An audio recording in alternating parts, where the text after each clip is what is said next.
असं खूप मोठं झालं पाहिजे. म्हणजे सारखा विनेचा झंकार यांच्या घरामध्ये असतो. रात्री केमिस्ट्री, फिजिक्स, सकाळी बायोलॉजी, मॅथमॅटिक्स.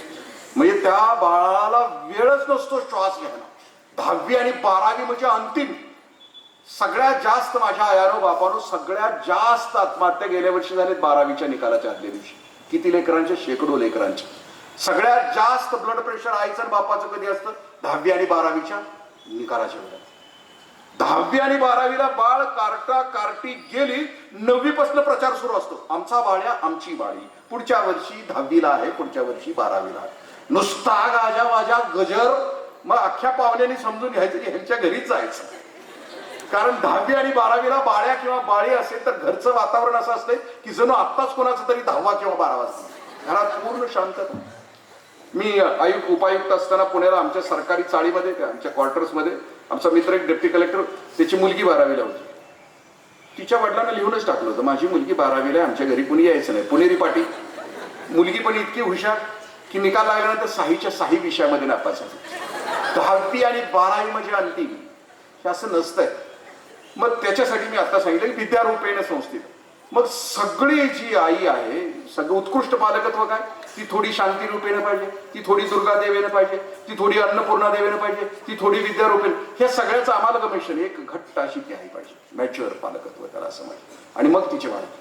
आणि द लास्ट पालकत्वाकडे घरामध्ये घरपण येण्यासाठी प्रेम आणि जिव्हाळा, घराला घरपण, पालकत्व. आपण हे जिवंत लेकराशी वागतो. मग घरात वागत असताना असं म्हटलं जातं की नाती जी फुलतात ना, ती भावनेचा भरणा जितका जास्त असतो तितकी ती नाती फुलतात. तुम्ही त्या लेकरांना तुमचा टाइम किती, वेळ किती देता, क्वालिटी टाइम किती देता त्या लेकरांच्यासाठी. भले तुम्ही नोकरदार असाल, जाल, पण सकाळी जात असताना मात्र त्या लेकरांच्यासाठी जात असताना इतकं द्या. स्पर्शानं द्या, शब्दानं द्या, त्याला मिठीत घेऊन द्या, पप्पीनं द्या की त्याला दिवसभर पुन्हा म्हणजे आईची आठवण येतं का. म्हणजे जेवढा काळ तुम्ही देता, क्वालिटी टाइम त्याला देता, तुमच्या लक्षात येत असेल की तुम्ही नोकरदार असाल आणि बाळ लहान असेल आणि तुम्ही त्याला जेवायला द्यायला लागला की ते बाळ तोंडात 32 वेळा नाही 64 वेळा घालतात. कारण ते लेकराच्या लक्षात येतं की आता आई गेली ना, पुन्हा नाही संध्याकाळपर्यंत. म्हणून ते बघ आई एकदाच सापडते, ते जेवायला घालताना सापडते. तर 32 वेळा घास नाही 64 वेळा ते लेकरू चालतं. त्याला क्वालिटी टाइम असं म्हणायचं. मी माझ्या आयुष्यातला प्रसंग. लेकरं लय भारी असतात. 1 सेकंद द्या, हजारो सेकंद ती पोरगं तुमच्यावर कुर्बान करतात. पण ती क्वालिटी असली पाहिजे, गुणवत्तेची असली पाहिजे. मी शिरोळ कराडला गट विकास अधिकारी होतो. मला वेळ मिळायचा नाही माझ्या बाळासाठी. एक दिवशी माझा शिपाई त्या संगमावर, प्रीती संगमावर गेला. आदरणीय यशवंतराव चव्हाण साहेबांची समाधी आहे, तिथं अशा घसरगुंडी आहेत. एक दिवशी माझा शिपाई घेऊन त्या माझ्या लेकराला गेला होता तिकडं. ते बाळ उतरलं, घसरगुंडीवर गेलं. वर गेल्यानंतर त्या बाळाच्या असं लक्षात आलं की बाकीच्या घसरगुंडीवर बाकीच्या मुलांचे बाप आहेत, ते वरून निसटलं की कॅच करायला बाप आहे. माझ्या बाळाच्या लक्षात राहिलं की आज बाप नाही येतेच कॅच करायला. एक दिवशी मी घरात होतो, मला विचारलं माझ्या बाळानं की पप्पा तुम्ही मोकळा आहे का. म्हटलं अरे बाळा. तो म्हटलं जायचं का. म्हटलं कुठं. तो म्हटलं घसरगुंडीवर. चल म्हटलं. आम्ही गेलो घसरगुंडीवर. मी गाडीतनं उतरायच्या आधी ते घसरगुंडीवर वर जाऊन उभा राहिलो. वर होते म्हणते पप्पा कॅच करायचं बरं का मला. म्हटलं हो रे बाळा. ते लेकरून निसटलं वरनं आणि निसटल्यानंतर मी त्याला असं कॅच केलं. आणि कॅच केल्यानंतर मी त्याच्या डोळ्यात बघितलं बाप होण्याचं काय सुख असतं. त्या लेकरानं 2 सेकंद माझ्यावर कुर्बान करून टाकलं. 2 सेकंद क्वालिटी टाइम. मी माझ्या पोराला 2 सेकंद दिले. अमेरिकेतला खूप मोठा इंडस्ट्रियलिस्ट की त्याचे पेट्रोल पंप, त्याच्या खाणी पेट्रोलच्या, त्याचं लेकरू फुटबॉल प्लेअर होतं आणि त्याला इंजिनिअरिंगला जायचं. फुटबॉलची त्याची फायनलची मॅच आली होती. त्या दिवशी ते बापाच्या केबिनमध्ये घुसतं. बाप इंजिनियर आहे मोठा. आणि त्या वडिलांना असं म्हणतं की बाबा माझी उद्या फायनलची मॅच आहे फुटबॉलची, मला तुम्ही स्टेडियमवर जा. बाप म्हणतो अरे राजा उद्या 1000 कोटीचं टेंडर आहे माझ्यासाठी, 1000 कोटीचं टेंडर आहे, नाही येऊ शकणार. ते लेकरू दारात बारोज म्हणते बाबा तुम्हाला तुमच्या पोराचा आनंद पाहिजे का. 1000 कोटीचं टेंडर तुम्हाला पाहिजे, तुमचं तुम्ही ठरवा. लेकरू जाता. बाप निर्णय घेतोय नाही पोरासाठी द्यायचा. 1000 कोटीचं टेंडर बाजूला सरकतंय. बाप स्टेडियम मध्ये जाते. पोरगं जिंकतंय. जिंकल्यानंतर बाप खाली येते, पोराला खांद्यावर घेते, नाचते, त्याच्या विजयामध्ये त्याच्या आनंदामध्ये सहभागी होतो. 12वीचं निकाल. त्याला मेडिकलला जायचं असतं. तथाकथित काउन्सिलर जे आता आहेत ना आपल्या आजूबाजूचे, जसं आपल्या पोराला सांगतात ना IT इंजिनियर हो, इलेक्ट्रॉनिक्स इंजिनियर हो, मग पॅकेज, मग प्रॉपर्टी, मग प्रेस्टीज, हे दिल मागे मोर. आपली अवतीभोवती सांगतात ना की हे मजेच अंतिम, हे झाला नोटा छापायची मशीन तू झाला की मग तू सुखी होशील. तसं त्याचे काउन्सिलर आजूबाजूचे सांगायचे, अरे वडिलांचा एवढा मोठा व्याप आहे, तू इंजिनियर हो ना. तो म्हटलं नाही, मला डॉक्टरच व्हायचं. त्या दिवशीची सकाळ, ज्या दिवशी निर्णय घ्यायचा त्या दिवशी बापला एक सकाळी त्या हिरवळीवर बंगल्याच्या बसले, चहा पिता पिता बाप असं म्हणतो, बाळा तुला मेडिकलला जायचं माझी अडचण नाहीये, पण मला असं वाटतं बघ निर्णय बदलता येतो. एवढा हजारो कोटीचा टर्नओव्हर आहे आपला, इंजिनिअरिंगची एवढी मोठी संस्था आहे आपली, आणि तू जर इंजिनिअरिंगला गेला तर मला बरं वाटेल, मला आनंद होईल. मुलगा कपबशी खाली ठेवतो, उठवतो, बापाला हातात हात घेतो, मिठी मारतो, म्हटलं डन बाबा, तुम्ही म्हणताय ना इंजिनिअरिंग तर इंजिनिअरिंग. बाप विचारतो की अरे एवढं तुला सगळ्यांनी सांगितलं तर तू ऐकत नव्हता, तू आता कसं काय बदललं? पोरगं म्हणतो, daddy you have given 1 day of your life for me, I will give my whole life for you. पोरगं, तुम्ही उधळलेले प्रेमाची जेवढे गोष्टी आहेत ना ती लेकरं लक्षात ठेवतात, तुमच्यासाठी काही करायला तयार होतात. प्रेमाची ताकदच मुळामध्ये ते ना, share, care and love, this is love ना. मग तुम्ही तुमच्या लेकराशी शेअर करू शकता का? तुम्ही लेकराची काळजी वेगळ्या पद्धतीने करू शकता का? तुम्ही त्याला देऊ शकता का काही? लव्ह, मी आता म्हटलं ते प्रेम देऊ शकता का? आणि मग हे सगळं ठरतं कधी? तुमच्या माझ्या घरामध्ये. लव्ह त्याची अभिव्यक्ती आपल्या घरामध्ये कशी असते की तुम्ही शब्द कोणते घरामध्ये वापरता, तुम्ही स्पर्श घरामध्ये करता, कसा करता, तुम्ही एकमेकाला भेट देता का, आणि तुमचं घरामध्ये बघणं कसं असतं, तुम्ही एकमेकाकडे बघता कसं? घरामध्ये असताना तुम्ही एकमेकाकडे प्रेमानं बघता का संशयानं बघता, जिव्हाळ्यानं बघता का रागानं बघता, तुमच्या नजरेमध्ये काय? दुसरी गोष्ट, घरामध्ये तुम्ही शब्द कोणते वापरता, म्हणजे एकमेकाला उत्साह देणारे, एकमेकाला आनंद देणारा, की एकमेकाचं खच्चीकरण करा. घरातला एक प्रत्येक शब्द तुम्ही जिव्हाळ्याचा वापरता का एकमेकावर प्रेम करण्याचा? घरातले शब्द कोण? ज्या घरात शब्दांची विचित्र आहे त्या घरातली पिढ्यानपिढ्या पोरं कशी निघतात बघ. एकदा देशमुख साहेब लाकडाच्या वाड्यात राहत होते. देशमुख साहेब, माझा आता 102 किलो वजन आहे, समजा एक 150 किलोचा मी आहे, 150 किलोचा देशमुख साहेब आहे, एकुलता एक आहे, घरात कुणी नाही, एक वाडा आहे लाकडाचा, असं गच्चीवर उभा आहे देशमुख साहेब. आणि ज्या लेकरावर संस्कारच नाहीत, शब्द कसे वापरायचे माहित नाही, असं एक 8-9 वर्षाचं लेकरू असं जात आहे आणि ते असं देशमुख साहेबाकडे बघते, माझे देशमुख साहेब, कारण त्या वाड्याचे दरवाजे नाही. देशमुख साहेब, तुम्हाला मेल्यावर खाली कसं काय न्यायचं? 8 वर्षाचं कार्यक्रम आहे, आता कुणाला कशाची काळजी, कुणाला कशाची काळजी. आता इकडच्या गँगला तिकीट कोणाचं फायनल होणार त्याची काळजी झालं तर आता प्रचार कोणाचा करायचा, घर मुलातलं तरी चालेल पण काळजी कोणाची. तसं ते देशमुख साहेबाची काळजी त्या कार्ट्यावर, त्याला ते वर घेते बोलवून, देशमुख साहेब टाकून देते खोली, त्याचं बाय येते, ते म्हणते देशमुख साहेब का त्याला कशाला असं ठेवले यात? ती म्हणते देशमुख साहेब, देशमुख म्हणते त्याला काही शिकवले का नाही म्हणते. पोरग म्हणते देशमुख साहेब मेल्यावर खाली कसं काय न्यायचं? ते बाप म्हणते जाऊ द्या की त्याला अनुभव आहे का जगाचा, मेल्यावर आता खाली कसं न्यायचं? आता मेल्यावर तुमच्यात जीव असणार आहे का? नाही असणार. हातपाय तोडायचं आणि खाली न्यायचं त्यात अवघड काय? त्याला ते देशमुख साहेब आत टाकून देते. त्याचं आजोबा आहे की म्हातारं 80-85 वर्षाचं वाकत वाकत मध्ये, अहो देशमुख साहेब माझ्या पोराला नातवाला का ठेवले? ती मध्ये, अहो काय शिकवलं का नाही पोराला नातवाला कसं बोलायचं? ते नातू म्हणते देशमुख साहेब मेल्यावर खाली कसं काय न्यायचं? पोरग म्हणते की खाली न्यायचं काय अवघड आहे, हातपाय तोडायचं खाली न्यायचं. ते आजोबा म्हणते जाऊ दे की देशमुख साहेब, त्याला तरी काय अनुभव आहे. बरं वाडा कसायचा आहे तुमचा? लाकडाचा. बरं तुम्हाला कोणी आहेत का? कुणीच नाही. काय करायचं त्या वाड्याचं? म्हणजे बरं लाकडाचं, खाली तरी कशाला न्यायचं, हातपाय तरी कशाला तोडायचं, वाड्याला जागा लावायची म्हणजे काय अवघड? आम्ही शब्द कोणते वापरतो घरात. तिसरी गोष्ट, स्पर्श. आम्ही एकमेकाला स्पर्श. ऋषी तर असं म्हणतात की घरात असताना किंवा कुठेही असताना तुमचं मुलगा मुलगी कधी भेटू द्या, मरेपर्यंत आपल्या लेकराला आणि मिठीत घ्या, मग त्याच्या केसाचा वास घ्या, ती दीर्घायुषी. माझा एक मित्र आहे, पुण्याला होता, खूप मोठा कॉन्ट्रॅक्टर होता, सगळ्या गाड्या त्याच्या.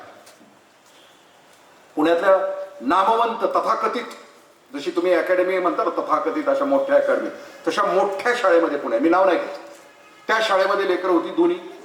पण एक क्षणात त्या दोघांना असा झटका आला. दोघांचे आर्किटेक्ट होते दोघे.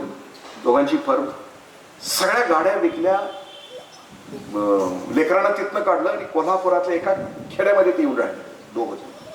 त्यांनी 1 लाखाचं घर बांधलं आणि मध्ये बेडरूम आहे.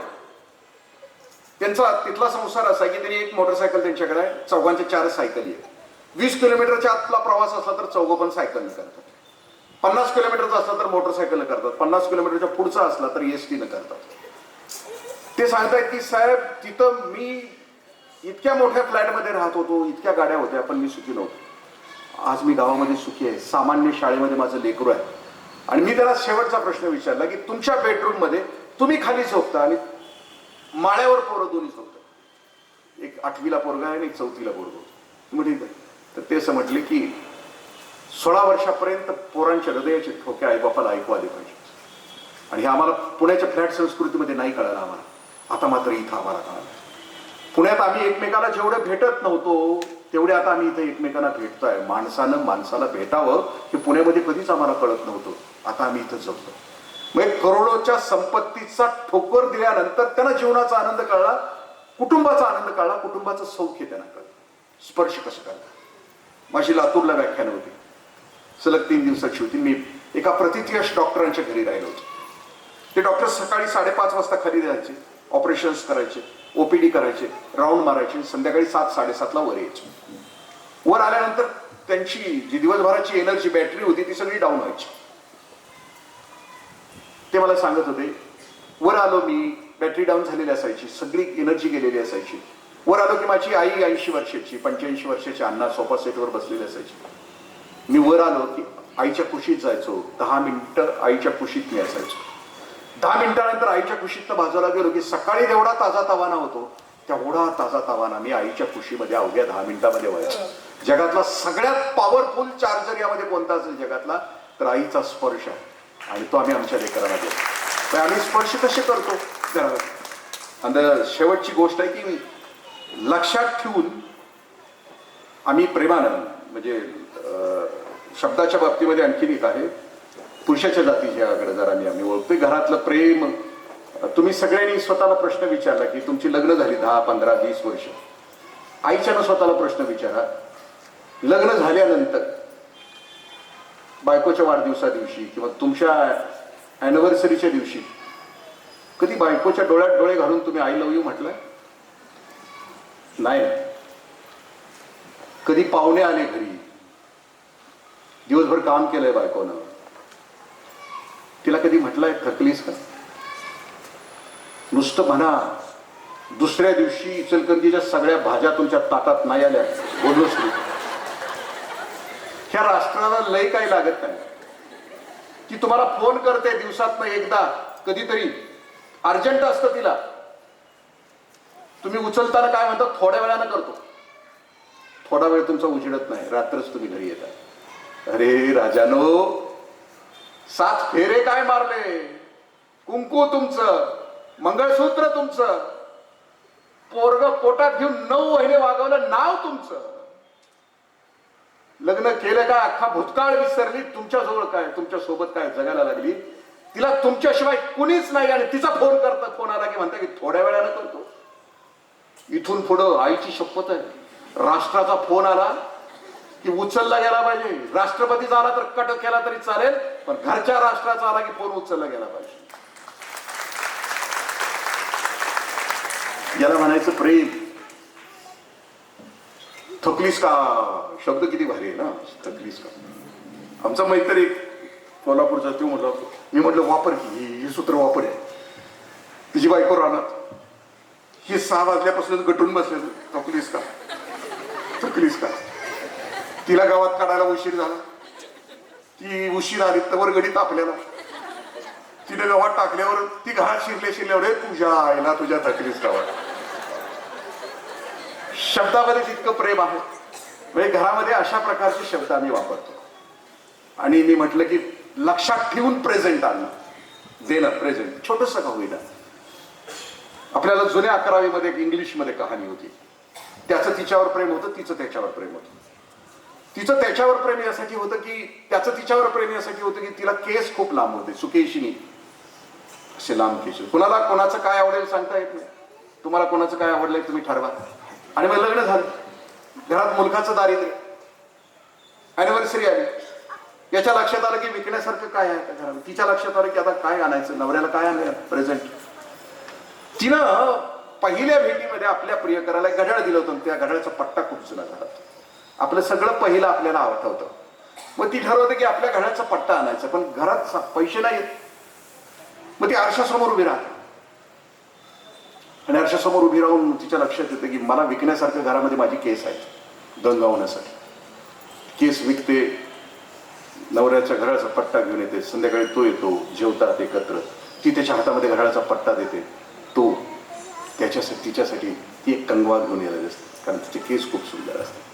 टच म्हणजे असं लक्षात ठेवून आपल्याला आपल्या घरातल्या सगळ्यांचं काय आवडतं आहे ते जर माहीत असलं तर तो प्रेमाचा. आणि लास्ट समारोपाकडे येताना आई आणि बाबा असं म्हटलं. भारत नावाचा देश आहे, या देशामध्ये आई आणि बाबा नावाची दोन खांब आहेत. की जोपर्यंत दोन खांब आहेत ना तोपर्यंत तुमची माझी लेकरं सुखामध्ये आहेत.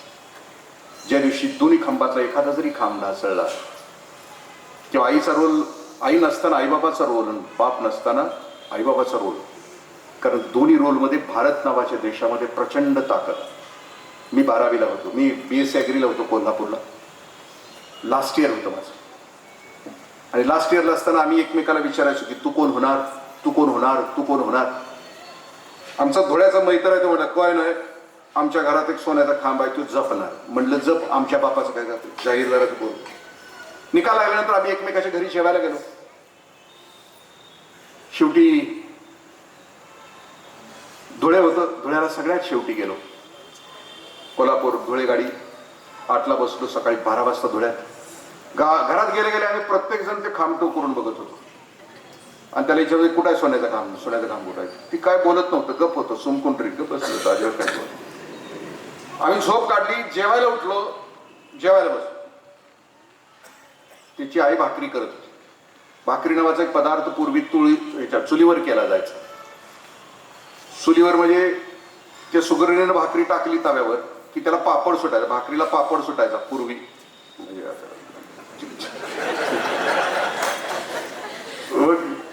तिचं जेवढं नवऱ्यावर प्रेम, जिकडं लेकरावर प्रेम ना तेवढा तो पापड असा फुगायचा.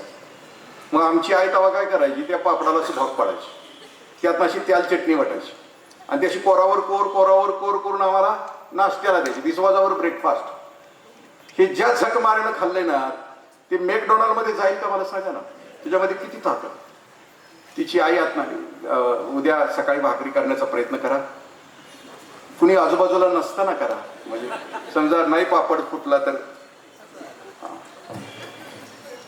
तिची आई आली,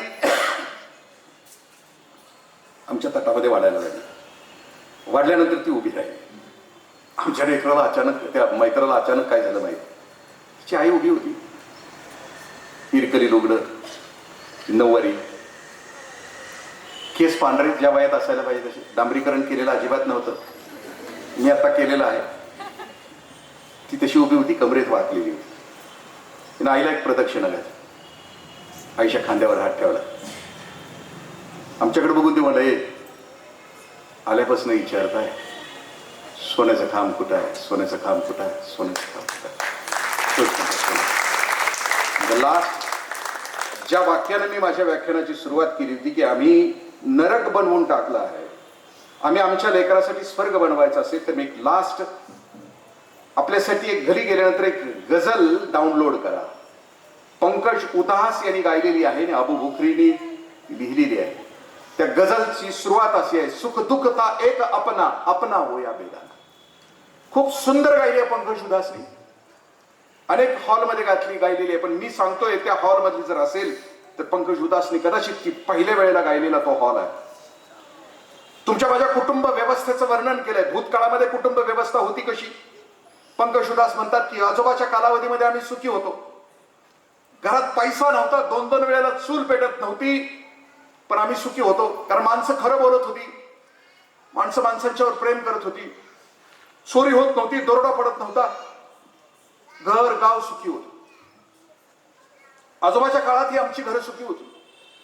द्वेष कमी होता, मत्सर कमी होता, माणसं माणसांच्यावर प्रेम करत होती. आणि लास्ट बट सेकंड स्टांजामध्ये तो असं म्हणतो की आता तुमच्या घरामध्ये सगळं आहे, ब्रँडेड शूज, ब्रँडेड कपडे, ब्रँडेड मोबाईल, ब्रँडेड गाड्या, सगळं तुमच्या घरामध्ये आहेत. आणि तो शायर असं विचारतो की मग आता तुम्ही सुखी आहात का? Are you happy? तुम्ही स्वतःला प्रश्न विचारून बघा. कारण जगण्याच्या सगळ्या दर्जा कला एका टोकाला घेऊन गेलो. जॅकी श्रॉफ एका मुलाखतीमध्ये असं म्हणतो की मी हिरो नव्हतो त्यावेळेला 10 बाय 10च्या खोलीत राहत होतो. माझ्या आईला दमा होता, दम्याचा अटॅक आला की मी रात्रीचं उठायचो, आईची पाठ सोडायचो. मी मोठा झालो, हिरो झालो, आईची खोली वेगळी, माझी वेगळी. आईला त्या दिवशी रात्री दमा आला, मी नाही उठू शकलो, आईपर्यंत नाही पोचू शकलो. तो असं म्हणतो शायर की तुम्ही सुखी आहात का? सगळं तुमच्या घरामध्ये रेलचेल आहे, पण तुमचा अभ्यास, तुमचं जगणं हॅलो आणि शालो इतकं उथळ करून टाकलाय की तुम्हाला कळालंय का तुम्ही हॅपी नाही आहात? आणि मग मध्ये असं म्युझिक आहे 1.5-2 मिनिटाचं, आणि त्या म्युझिक मध्ये कॅमेरामन मोठा हुशार आहे. त्या कॅमेरामनने एकदा आईबापांच्या चेहऱ्यावर कॅमेरा मारलाय आणि एकदा लेकरांच्या चेहऱ्यावर कॅमेरा मारला. कारण त्या कॅमेरामॅनला एक कळालंय की शेवटच्या पॅरेग्राफमध्ये शेवटचा जो स्टांजा आहे त्याच्यामध्ये ते शायराला असं सांगायचंय कवीला की नाही, बाप म्हणून आई म्हणून आम्ही फेल झालो. तो शायर असं म्हणतो की हे आने वाली नसलो, हे येणाऱ्या पिढ्यानं खंत आहे. पंकज उदास यांच्या डोळ्यामध्ये सुद्धा पाणी आहे, गायकाच्या डोळ्यामध्ये सुद्धा पाणी आहे. कारण त्याच्या लक्षात आलं की आमच्या पोरांच्यासाठी आम्ही नाही चांगलं वातावरण केलं. मी क्लास 1 झाल्यानंतर माझा एक मित्र केंद्र शासनामध्ये क्लास 1 झाला. लग्न झाल्यानंतर आम्ही 10-12 वर्ष एकमेकाला भेटायचो. आम्हाला लेकरं झाली पण त्यांना अजून बाळी जन्माला घातलं नव्हतं. आम्ही त्याला म्हणायचो राम्या पोरग जन्माला घाल, पोरगी जन्माला घाल, असू दे वंशाला दिवा ज्योती काय असायचं पण घाल ना. राम्या त्यावेळेला म्हणायचा 1990, 95, 96 साली, इंद्रिया शाना नको होऊ, तुला मला जगताना एवढा त्रास होतोय तर तुझं माझं पोरग या जगात आल्यानंतर त्याला सोसतील, त्याला झेपल. पावला पावलाला त्याच्या वाट्याला बेमानी, पावल्या वाटला त्याच्या वाट्याला भ्रष्टाचार, फसवणूक, हरामखोरी त्याच्या वाट्याला असेल. सोसतील तुझ्या माझ्या पोराला? 25-30 वर्षापूर्वी माझा मित्र म्हणत होता की नाही, आणि त्याला अजूनही बाळ नाही जन्माला घातलं. कारण त्याच्या लक्षात आलं होतं मराठीतला एक प्रथित यश अभिनेता आहे, त्यानं बाळ नाही जन्माला घातलं. आणि तो म्हणतो आपल्या बायोग्राफीमध्ये, नाही घालायचं मला जन्माला, world is not so beautiful. जग म्हणजे काय स्वर्ग आहे का? नरक करून टाकलाय माणूस नावाच्या जातीनं. पावला पावलाला त्याच्या अंगावर वार आहेत. आकार माणसाचा आहे पण आत मात्र कोल्हे कुत्रे आणि लांडगे आहेत, एकमेकाला बोचकारतायत. स्वार्थी, संकुचित, लबाड, खोटी माणसं. तो असं म्हणतो आहे आम्हीच आमच्या लेकरांच्यासाठी बाहेर नरक करून टाकला. खरंच आम्ही आमच्या लेकरांच्यासाठी केलाय. पोराला रोज तुमच्या माझ्या पोराला नवीन नवीन आव्हान आहेत.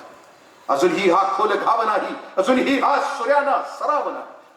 सुरेश भट म्हणतात की त्या पोराच्या वाट्याला घाव इतके गहिरे आहेत की कशाने भरून काढणार तुम्ही, कोणत्या गोष्टीने भरून काढणार.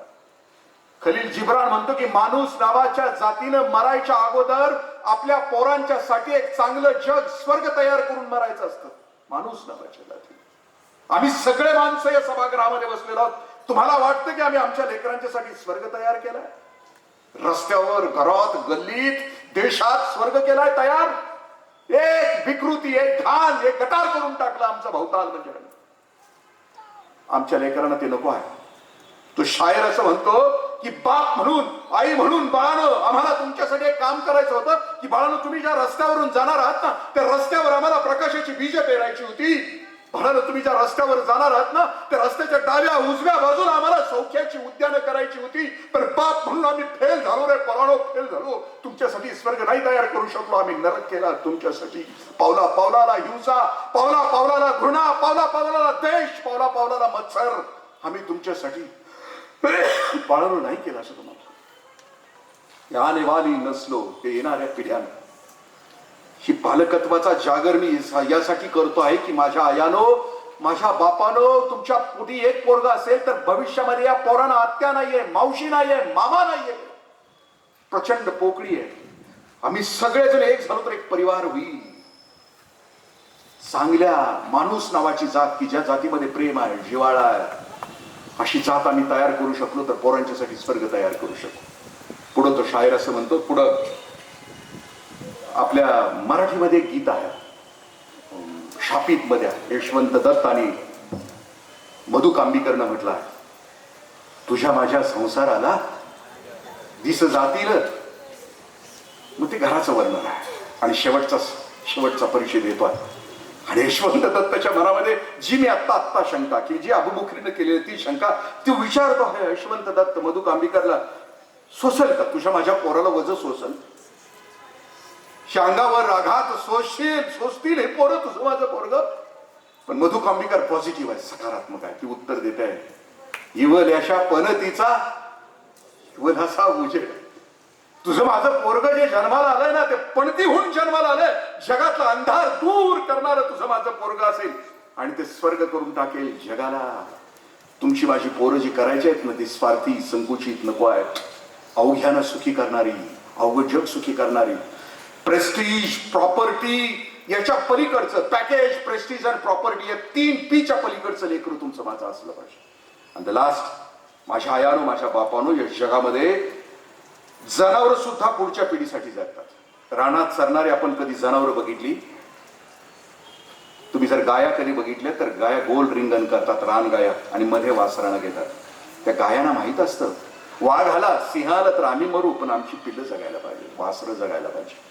ॲनिमल चॅनलवर कधी जर आपण बघितलं असेल तर हत्तींचा तांडा त्या जंगलातून प्रवास करत असताना त्या हत्तीच्या तांड्यातला सगळ्यात पुढचा हत्ती असतो तो वयस्कर असतो आणि पाठीमागचा हत्ती असतं ना ते पिल्लू असतं. जंगलातून प्रवास करणाऱ्या हत्तीच्या तांड्यातल्या पुढच्या हत्तीला सुद्धा माहित असतं वाघाला सिंहाला तर मी मरेन पण माझं पिल्लू जगायला पाहिजे. बिरबलाकडे 2 घोड्या आल्या, दिसायला सारख्या होत्या. बिरबलाला एक सांगितलं याच्यातली एक आई आणि याच्यातली एक लेक आहे, ओळख. बिरबल म्हटला कसं ओळखणार, बाहेरून सारख्या आहेत, चला नदीला घेऊन चला. दोन्ही घोड्या नदीमध्ये घेऊन गेला.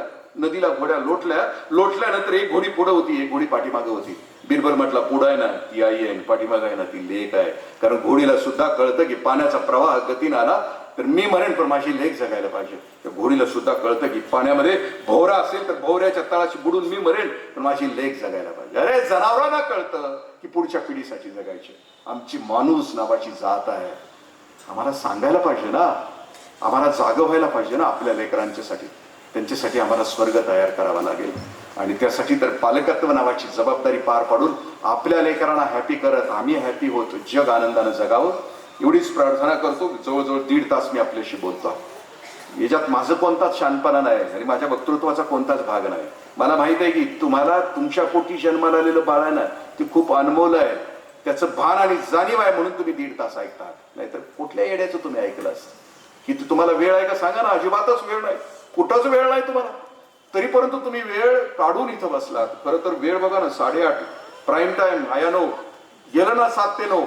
ती सध्या काय करते म्हणजे एवढा मोठा त्याग करून तुम्ही आला ना. तुमचं तर चालूच आहे, तिकीट दिलंय आता कुणाचं वाजवायचं, हे जगात त्याचं हे येणार का ते येणार, डावा का उजवा का उभा का आडवा का तिरका अख्खं जग नासवून टाकलं तरी सुरूच आहेत आमच्या चर्चा. त्याच्या पुढे आम्ही कधी जाणार. तर आपल्या पायावर डोकं ठेवून विनंती राहील आपल्याला, आपला जो अनमोल वेळ दिला तो वेळ कसा कारणी लावायचा आपल्या लेकरांच्यासाठी आणि जग कसं सुखी करायचं आपण बघाल अशी प्रार्थना. राहुल दादाने मला बोलवलं, भारी माणूस आहे तो, त्याला कळतं काय करावं कुठं काय करावं, टाकवड्यासने येऊन जाऊन करतंय आणि त्याच्या या सकारात्मक गोष्टीला आपण सगळ्यांनी सहकार्य करा. पण राहुल दादालाही विनंती आहे की बाबा तू नोटा छापायच्या मशीनवर जास्त लक्ष देऊ नकोस. की ती लेकरं जे आता मी सांगितलं की त्याचा स्वभाव काय असला पाहिजे, त्याचा स्वधर्म त्याच्याविषयी आपण नंतर बोलू आणि त्याचा युगधर्म काय असला पाहिजे त्याच्याविषयी बोलू. दिव्य लेकरं व्हावीत, अवजग त्यांनी सुंदर करावं अशा शुभेच्छा मी आपल्याला देतो. धन्यवाद. जय हिंद जय महाराज. धन्यवाद. आदरणीय गुरुवर्य इंद्रजित देशमुख काकाजी यांनी आपल्याला खूप मोलाचं मार्गदर्शन केलं. निश्चितच आपल्या जीवनामध्ये याचा उपयोग होईल.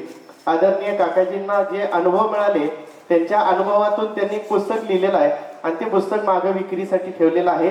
आदरणीय पालक वर्गांना विनंती करतो की आपण त्या पुस्तक वाचून आपल्या जीवनामध्ये परिवर्तन करून घ्यायचं आहे.